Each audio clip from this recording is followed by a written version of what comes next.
Have you ever wondered how a single piece of paper could reshape the entire world? What if I told you that somewhere in the dusty archives of diplomatic history lies a map so powerful, so controversial, that its very existence was denied for decades?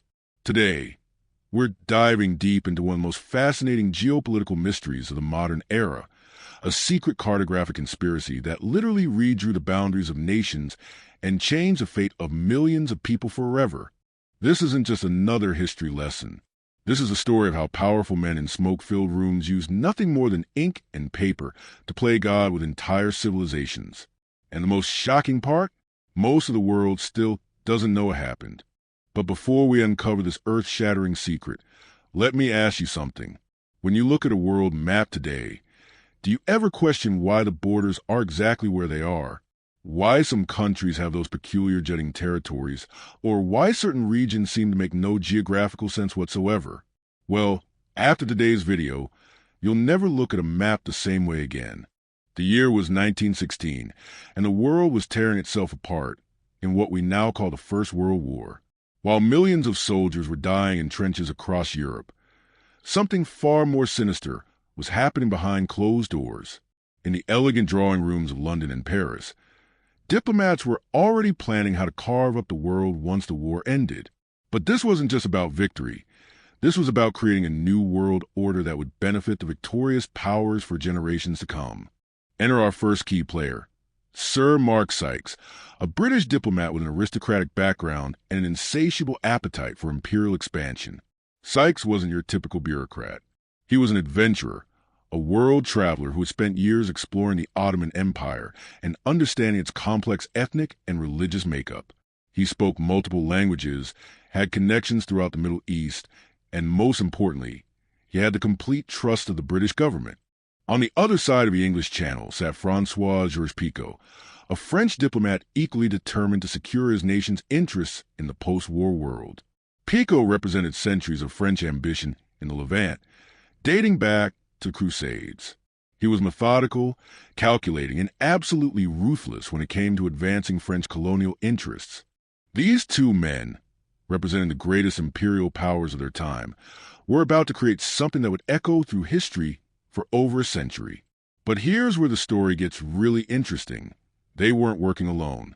Hidden in the shadows of this diplomatic dance was a third party, one whose involvement was so sensitive that it remained classified for decades.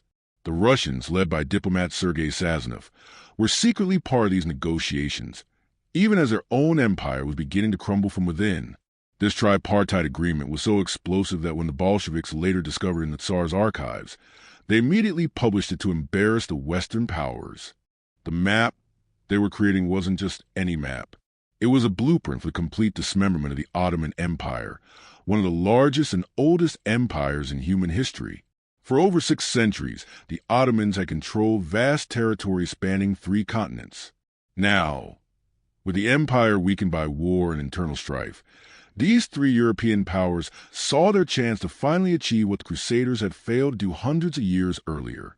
But here's what makes this story truly extraordinary. The map they drew bore absolutely no resemblance to the ethnic, religious, or tribal realities on the ground. Sykes and Picot literally took a ruler and drew straight lines across territories they had never properly explored, dividing communities that had lived together for millennia and forcing together groups that had been historical enemies. The secret negotiations began in November 1915, conducted through a series of coded telegrams and clandestine meetings. The British and French governments were so paranoid about leaks that they used multiple layers of encryption and code names for all participants. Sykes was referred to as the Traveler, while Picot was known as the Architect, names that would prove prophetic given what they were about to construct. The process was breathtakingly cynical. Neither Sykes nor Picot consulted a single Arab leader, Kurdish chief, or local religious authority. They didn't consider centuries of trade routes, family connections, or religious sites that would be split by their arbitrary lines. Instead, they focused purely on strategic resources, oil fields, ports, railway lines, and buffer zones that would serve their imperial interests. The map they created divided the Ottoman territories into 5 distinct zones. Zone A would become French territory, encompassing much of modern-day Syria and Lebanon. Zone B would fall under British control, covering Iraq and parts of Jordan. Palestine would become an international zone, though with heavy British influence. The Russians would receive territories in eastern Turkey, while the French would also gain control over much of southern Turkey. But the most shocking aspect of this secret map wasn't what it included. It was what it completely ignored. The promises made to Arab leaders who had fought alongside the British against the Ottomans were simply discarded. T. Lawrence, better known as Lawrence of Arabia, had specifically promised Arab independence in exchange for their military support. The secret map made those promises worthless pieces of paper. When you look at the Middle East today, with its seemingly endless conflicts and bizarre border arrangements, you're looking at the direct consequences of this secret cartographic conspiracy. Iraq, a country that combines three distinct Ottoman provinces with completely different ethnic and religious compositions. Syria, where the artificial borders created by European diplomats continue to fuel civil war over a century later. Lebanon, carved out to create a Christian majority state that has struggled with sectarian violence ever since. The secrecy surrounding this map was so intense that even within the British and French governments, only a handful of people knew the complete details. Cabinet ministers were briefed on portions of the agreement, but the full scope was known only to the prime ministers and their closest advisors. The map itself was kept in a special vault in the Foreign Office, accessible only to those with the highest security clearances. The Russians, meanwhile, had their own reasons for secrecy. The Tsar's government was already facing massive internal pressure from revolutionaries, and news that they were planning to carve up foreign territories while Russian soldiers died on the battlefield would have been political dynamite. When the Bolsheviks eventually seized power and found the agreements in imperial archives, they immediately understood their propaganda value. By early 1917, rumors about secret negotiations were beginning to circulate in diplomatic circles, but the full extent of the conspiracy remained hidden. The Arab leaders fighting alongside the British began to suspect that something wasn't right when they noticed European officials making detailed surveys of territories that were supposed to become independent Arab states. The moment of truth came when Lenin's government published the secret treaties in November 1917. The revelation sent shockwaves throughout the Arab world and caused a major diplomatic crisis for Britain and France. Arab leaders felt completely betrayed, realizing they had been fighting for nothing more than a change of colonial masters. But here's where the story takes an even more dramatic turn. Despite being exposed, the European powers decided to proceed with their plan anyway. They had invested too much in the secret map to abandon it, regardless of the moral implications or the promises they had broken. The peace conferences after the war became elaborate theater, with the secret map serving as a real blueprint, while public discussions about self-determination and Arab rights were nothing more than window dressing. The implementation of the secret map required unprecedented levels of violence and deception. When local populations resisted the arbitrary borders, the European powers used their superior military technology to force compliance. Entire tribes were relocated, ancient city-states were split apart, and new countries were created with no regard for local wishes or historical precedent. The psychological impact of this betrayal cannot be overstated. For the first time in modern history, an entire region realized that the Western concepts of democracy and self-determination were nothing more than propaganda tools used to justify imperial expansion. This disillusionment would fuel anti-Western sentiment for generations and contribute to virtually every major conflict in the Middle East throughout the 20th and 21st centuries.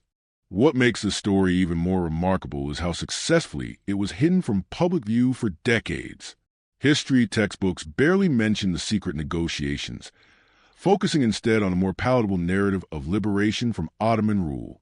The full details of conspiracy only began to emerge in the 1960s and 1970s when diplomatic archives were finally open to researchers. The secret map also established a template that would be used repeatedly throughout the 20th century. The same basic approach, secret negotiations between powerful nations to redraw borders without consulting local populations, was employed in Africa during decolonization, in Eastern Europe after World War II, and continues to influence international relations today. The human cost of this cartographic conspiracy is almost impossible to calculate. Conservative estimates suggest that conflicts directly traceable to the artificial borders created by the secret map have resulted in millions of deaths and tens of millions of refugees over the past century. The psychological trauma of having your homeland arbitrarily divided by foreign powers has affected multiple generations across the Middle East. Perhaps the most infuriating aspect of this story is how preventable it all was.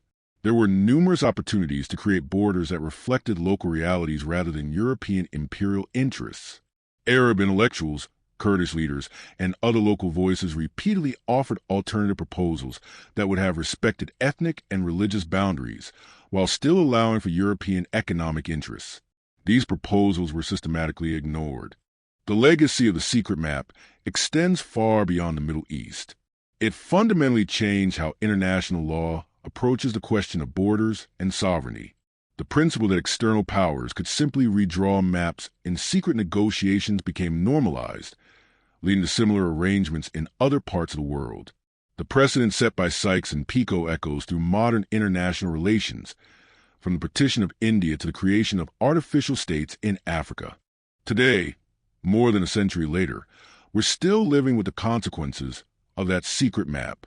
The rise of ISIS, the Syrian civil war, the instability in Iraq, the Kurdish independence movement, all of these can trace their roots back to that moment when two European diplomats decided to play God with someone else's homeland.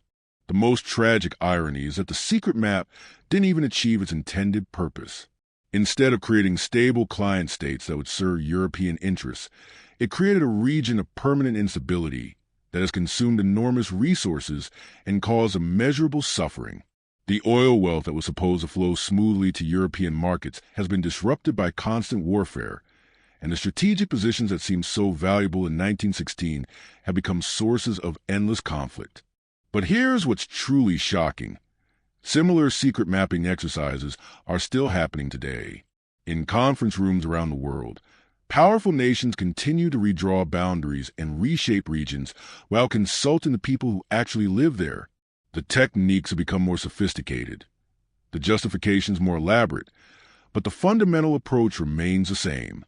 The story of the secret map that redrew the world serves as a powerful reminder that the neat lines we see on our atlases represent real human lives, ancient communities, and complex relationships that can't be simply erased with a pen stroke.